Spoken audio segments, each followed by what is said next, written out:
So a bit about the land and our homes. This has been my family home for 32 years. Some of my neighbours have lived here for over 50 years. The site is Metropolitan Open Land, also known as MOL, and part of the Green Chain, which is super important to maintain London's open space network, recreation, biodiversity, and to support the healthy streets strategies to reduce pollution.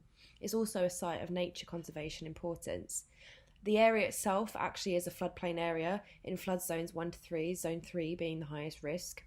The Quaggy River runs along the northern edge of the Bowring site, which provides a flood storage area for the Weigal Road Flood Alleviation scheme for the River Quaggy. Relocating the current flood wall could cost the taxpayer upwards of £500,000, but could also increase the flood risk to housing in the immediate vicinity.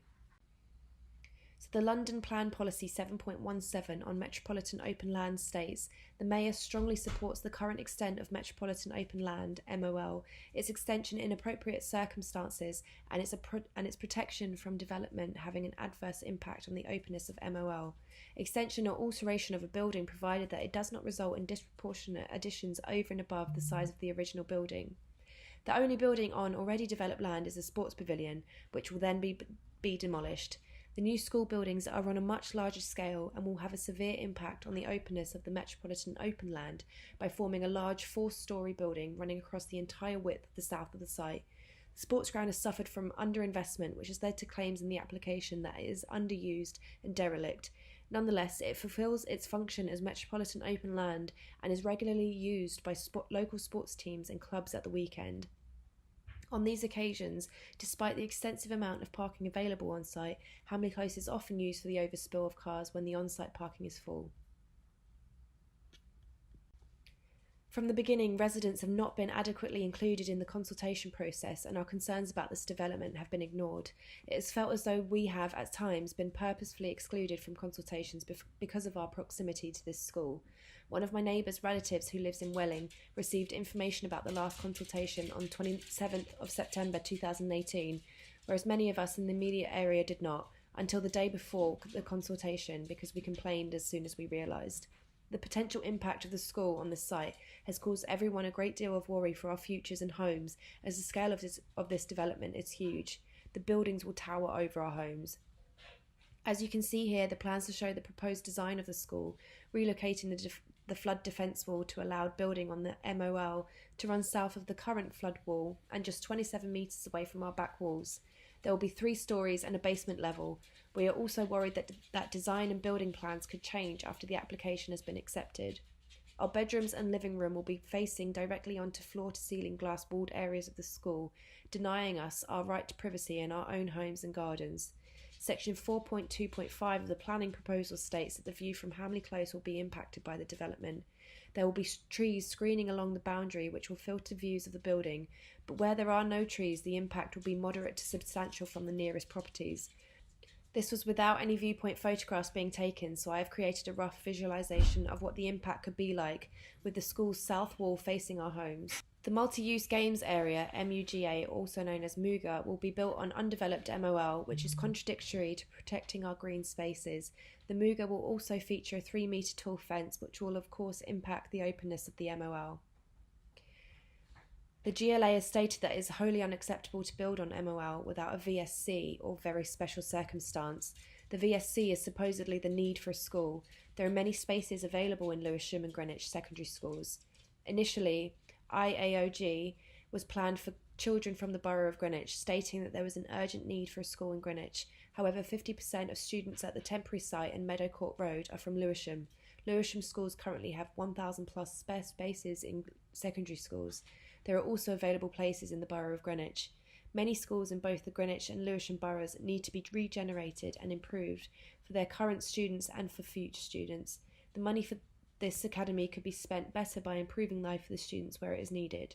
As you can see, the school will have one entrance exit to and from the A20 or Eltham Road. This is a major connecting road between Kent and central London.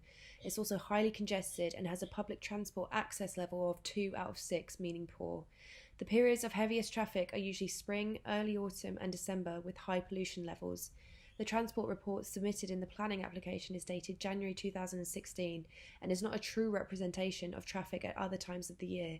The footage here shows 2 road traffic collisions within less than 2 months of each other.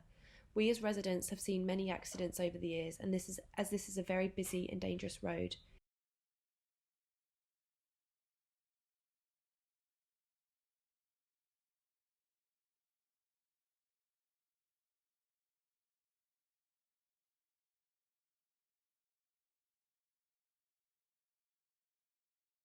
The driveway to the school will be split into 3 lanes. On the left-hand side, a pedestrian and cycle lane. In the middle will be the refuse containers and space for between 5 to 7 parking spaces, including 2 for disabled access. On the right-hand side will be a lane for vehicles, maintenance, deliveries, refuse, etc. The plan states that the refuse lorries will exit from the right-hand lane through a specially built gate into Hamley Close twice a week. The gate is situated at the end of number 11's driveway. There would be no other way for such a large vehicle to exit in forward gear.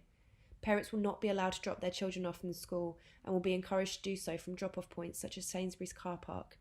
The planning proposal suggests constructing another crossing on Eltham Road to make crossing for the additional 800 students and staff safer.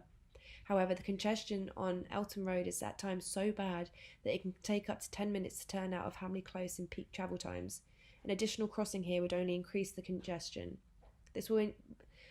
This will result in more congestion on the A20, and Hamley Close residents could be further delayed in the cul-de-sac due to those extra vehicles using the close and potential difficulties turning onto Eltham Road. Students in the local area are often not using crossings properly, as you can see here.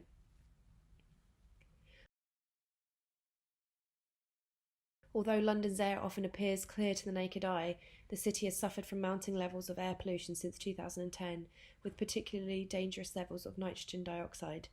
In London, air pollution contributes to more than 9,000 premature deaths each year, according to a study by King's College. In May 2018, the Department for Environment, Food and Rural Affairs released a draft Clean Air Strategy that described air quality as the largest environmental health risk in the UK. You may have heard of the story of poor little Ella Kissy Deborah, who died in 2013 at just 9 years old after battling severe asthma and seizures for 3 years. She lived just 25 metres from Brownhill Road, a mile away from Lee Green, and a notorious pollution hotspot. Ella's mother believes that it is in the public's interest to understand that London's toxic air should be named as a silent killer and was the cause of her daughter's death. Children should not be placed in an area where those who are proposing and agreeing to the school are aware of the serious issues around this topic. These children would be affected forever. We have also seen many instances of antisocial behaviour at the bus stops and issues between existing local schools. The proposal states that the school will have staggered finishing times to avoid clashes between schools. However, adding another school with nearly 800 more students, problems like this will be inevitable.